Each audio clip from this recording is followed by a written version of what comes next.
30 minutos y tenemos el gustazo de saludar a Karina López Monja. Ella es periodista parlamentaria. ¿Cómo le va, Cari? Muy buen día, Lucas, ¿cómo andan? Bien, bien. Contanos cómo viene el tema en el Congreso. Estoy viendo que se logró un dictamen de comisión para reformar la ley de los decretos de necesidad y urgencia.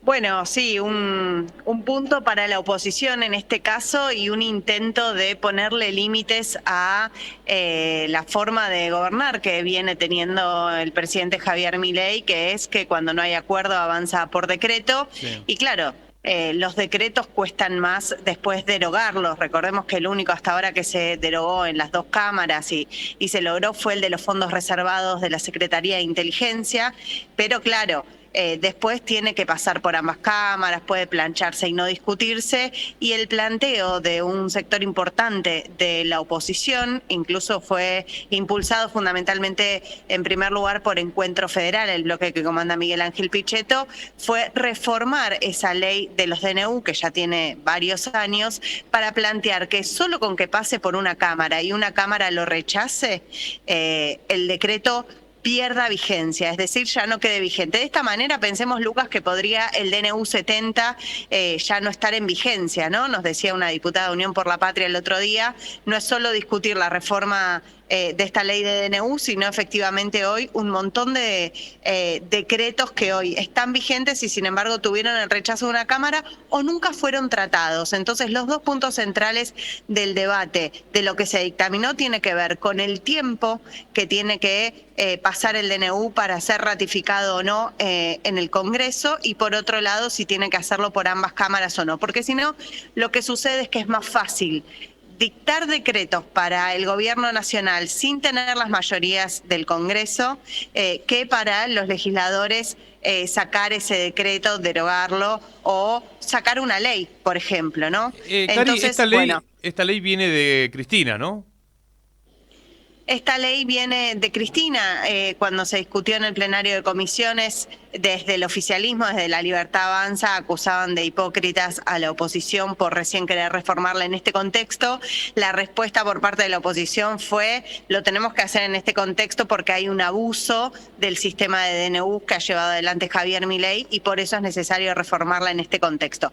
Además de esto hay que decir, Lucas, que, bueno, medio como una chicana, el diputado socialista Esteban Paulón decía: el gobierno no va a poder vetarla porque no hay un problema de equilibrio fiscal. Todas las leyes que veta tienen que ver con que sale plata y hay que sostener el equilibrio fiscal. En este caso no debería hacerlo, sin embargo ya adelantó el gobierno nacional que la vetaría. ¿Y pero cómo quedaría ahí el tema? Porque está vetando una ley sobre los decretos, digamos, y eso se judicializa. Se judicializa y se entra en un escenario muy pantanoso. Y el otro tema es que, bueno, la oposición va a tratar de dilatarlo.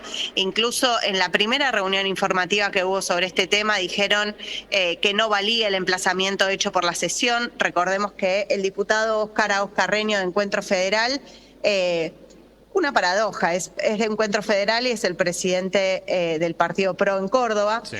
Óscar Carreño fue el que pidió el emplazamiento y logró aprobarlo afirmativamente en la Cámara de Diputados en la última sesión, para que efectivamente este tema tenga dos reuniones informativas con fecha concreta que ya se realizaron y fecha para emitir dictamen, que fue en el día de ayer, y de alguna manera esto permitió acelerar la discusión sobre los DNU, que ahora la oposición espera llevarla en 15 días a sesión aquí en la Cámara Baja. Recordemos que además estamos en tiempo de descuento porque en diciembre terminan las sesiones ordinarias. Claro, sería de las últimas sesiones. A Óscar Carreño, que cuando estuvo Macri en Córdoba le pegó de lleno.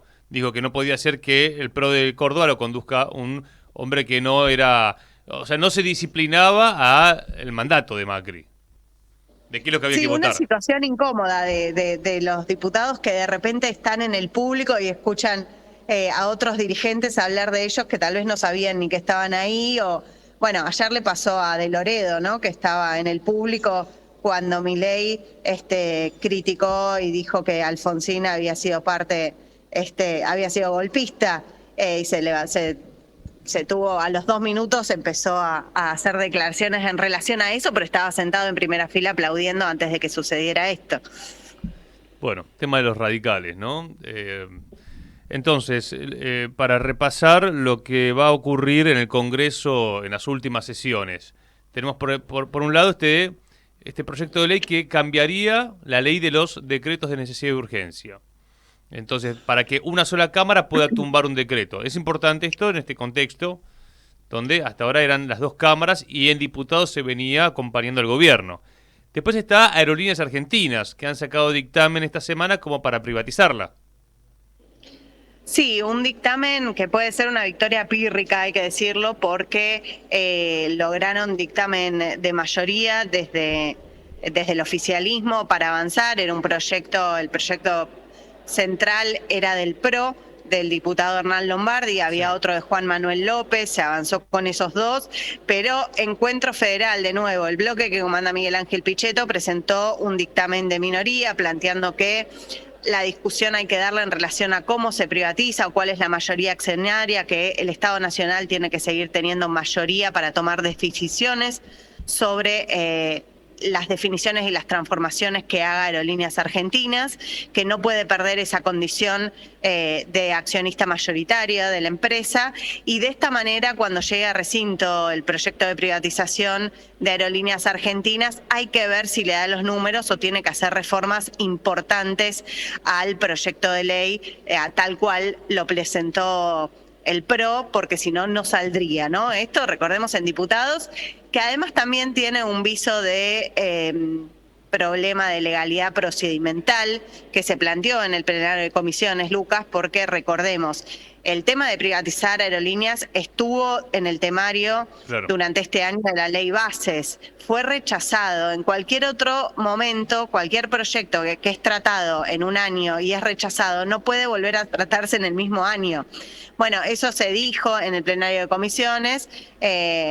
El oficialismo fingió demencia, pero lo cierto es que ya tiene un viso de ilegalidad y de problemas procedimentales que también van a estar cuando se discuta en la Cámara Baja. Y por último, recordemos que en la Cámara Baja hay un escenario más favorable a los procesos privatizadores, lo vimos con la ley Bases, pero luego en el Senado es donde se puso el freno y todavía ni siquiera pasó por la Cámara Baja, imaginemos cuando tenga que pasar por el Senado. ¿Qué nos queda, Cari, de importante de lo que se está discutiendo y que son proyectos que podrían debatirse más o menos para 15 de noviembre, aproximadamente decías en 15 días?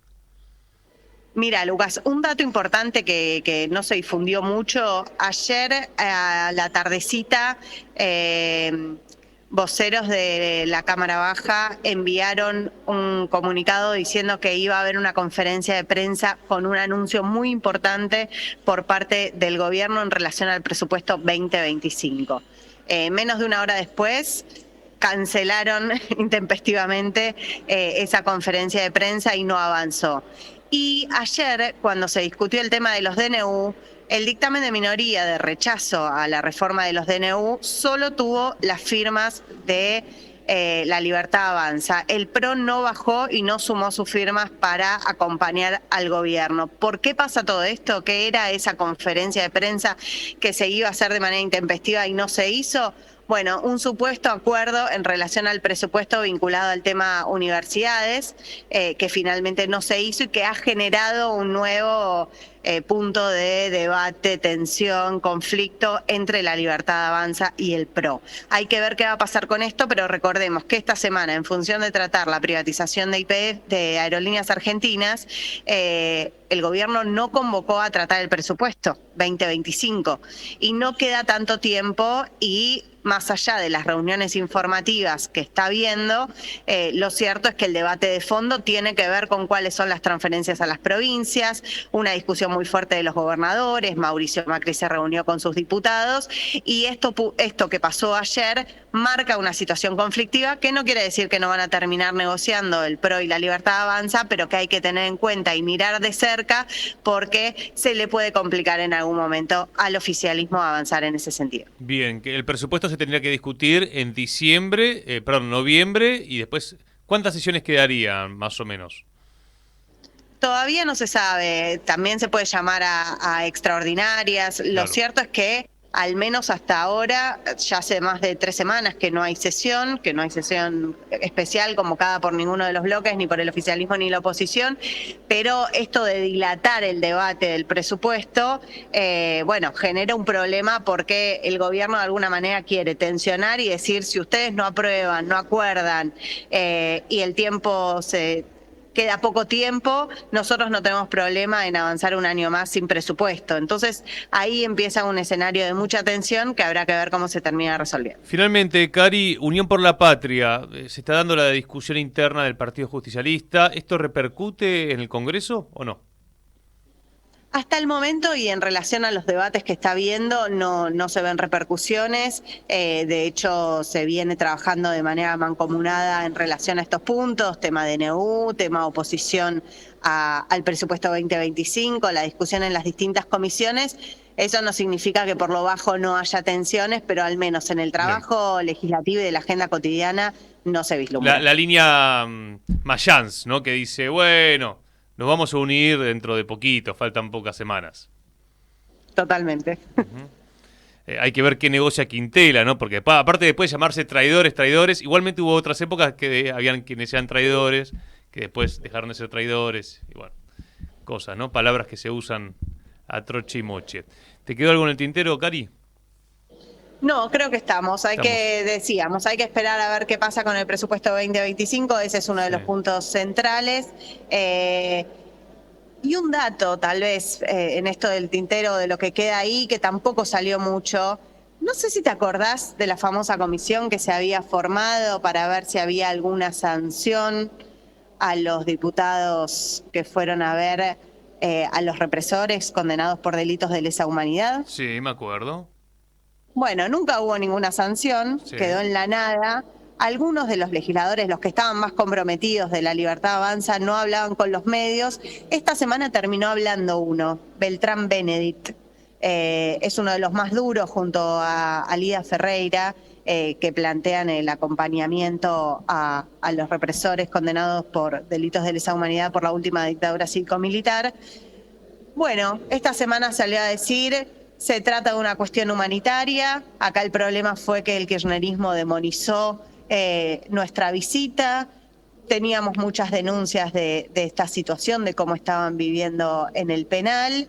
Y lo que hubo es una guerra y hay que impartir justicia. Un dato no menor porque, recordemos, fue muy cuestionado inicialmente apenas se conoció el hecho y ahora vuelven a hablar retomando esta idea no solo de la teoría de los dos demonios, sino además defendiendo esa visita que hicieron y que fue condenada por gran parte del Congreso a pesar de que no hubo sanciones. Claro, es reivindicación del terrorismo de Estado, lisa y llanamente. Exacto. Cari, querida, gracias. Un abrazo. Un lujo, ¿eh? Cari López Monja, desde el Congreso.